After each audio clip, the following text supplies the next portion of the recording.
उन्होंने विदेशी हुकूमत की चूलों को हिलाने के लिए और उनके अत्याचार का जवाब देने के लिए कहते हैं कि 16 नवंबर 1857 को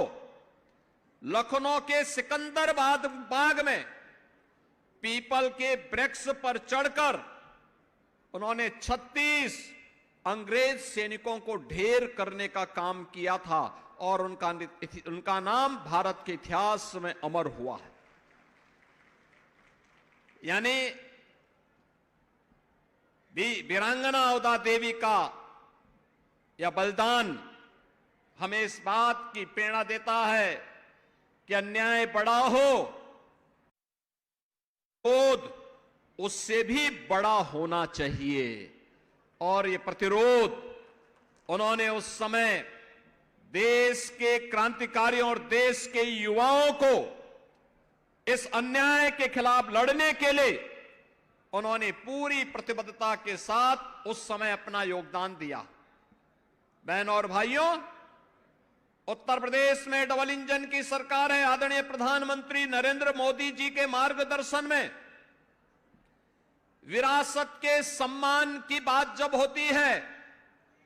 तो विरासत के सम्मान की बात अगर काशी में काशी विश्वनाथ धाम और अयोध्या में श्री राम जन्मभूमि पर भगवान राम के भव्य मंदिर के निर्माण का है तो लखनऊ में महाराजा बिजली पासी किला के पास उसके सुंदरीकरण के कार्य के साथ ही लाइट एंड साउंड का कार्यक्रम भी ये डबल इंजन की सरकार ने ही, भारतीय जनता पार्टी की ही सरकारों ने उस कार्यक्रम को आगे बढ़ाया। ये मेरा सौभाग्य है महाराजा बिजली पासी किला में वहां के कार्यक्रमों में उस समय के सांसद और पूर्व केंद्रीय मंत्री श्री कौशल किशोर जी के साथ मुझे वहां जाने का अवसर प्राप्त हुआ था। आज हमारी सरकार ने वहां पे लाइट एंड साउंड का भी कार्यक्रम स्वीकृत कर दिया है, जिससे इस क्षेत्र के उन सभी योद्धाओं को जिन्होंने महाराजा लाखन पासी, महाराजा सातन पासी, महाराजा बिजली पासी, महाराजा चीता पासी और राजा गंगा बख्श रावत और बीरा पासी के इतिहास को वर्तमान पीढ़ी जान सके और उससे प्रेरणा प्राप्त कर सके, इसलिए लाइट एंड साउंड के कार्यक्रम को भी वहां पर स्वीकृति दे करके उसको प्रारंभ करके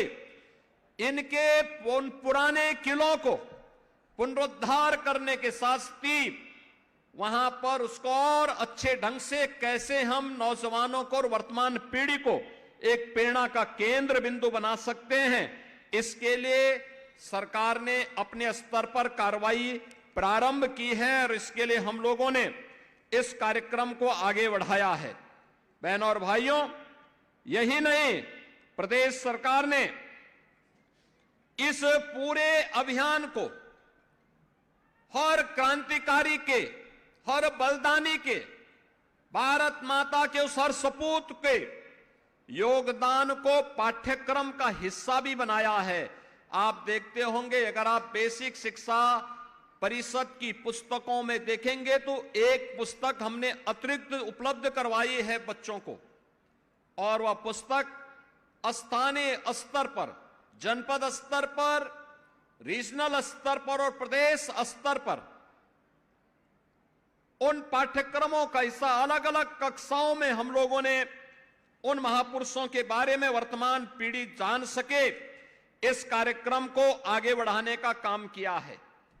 मुझे बताते हुए प्रसन्नता है, हमारी सरकार ने प्रदेश में गठन होने के बाद 3 नई पीएसी की बटालियन गठित की। महिला बटालियन का नामकरण पहले तो हम लोगों ने प्रदेश में उत्तर प्रदेश पुलिस बल में हम लोगों ने अब तक 2,19,000 पुलिस की भर्ती पिछले 8 वर्ष में की है और इसमें अनिवार्य रूप से व्यवस्था की है कि 20% महिलाएं भर्ती हों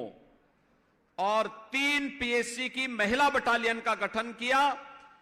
इन्हें तीनों को 1857 की उन महान वीरांगनाओं के नाम पर लखनऊ में पीएससी की जो बटालियन स्थापित हो रही है, उस बटालियन का नाम हमने वीरांगना उदा देवी के नाम पर ही रखा है। और वहां पर हमारी सरकार उनके आदमकद प्रतिमा की स्थापना का कार्य भी कर रही है। गोरखपुर में जो महिला बटालियन गठित हो रही है उसको वीरांगना झलकारीबाई कोरी के नाम पर,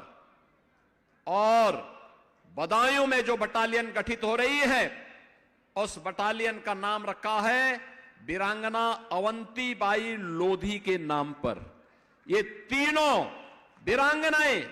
जिन्होंने देश की आजादी की लड़ाई में नारी शक्ति के पराक्रम को, शौर्य को फिरंगियों के सामने प्रस्तुत करके